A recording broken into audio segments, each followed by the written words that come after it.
I actually discovered something about myself this year over the holidays, that I will fight an 8-year-old for pudding.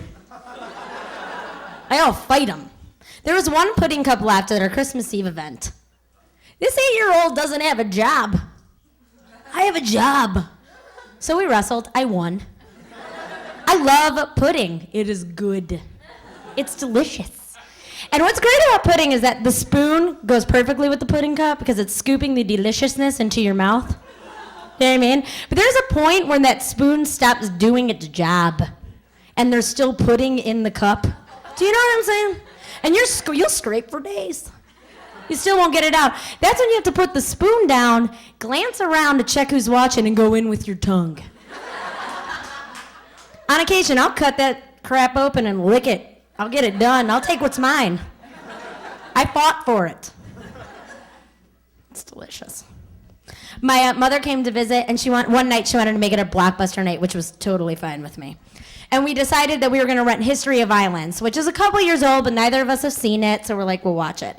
If you're not familiar, History of Violence has Maria Bello and Viggo Mortensen. Can't say his name, so I'm just going to let it go. It's going to be wrong the entire time. But we're watching it, and the scene comes out where Maria Bello's wearing like a cheerleading uniform. She's an adult woman wearing a cheerleading. She hasn't coached thus far in the movie, so there's no reason for it. So she flashes Viggo Mortensen, and there's nothing covering her lady. And I think to myself, this is going to be bad. Like an explicit sex scene's about to take place.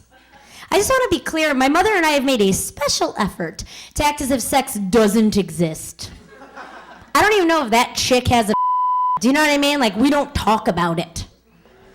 So, of course, Viggo Mortensen goes up to her, flips her into a 6'9". Right in front of me and my mom.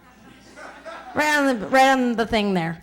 So at this point, I'm starting to sweat a little bit because it's getting really uncomfortable. We're not making eye contact, and neither of us are watching the movie at this point. And I'm thinking, should I go to the bathroom, or is it obvious I just want to get the hell out of here?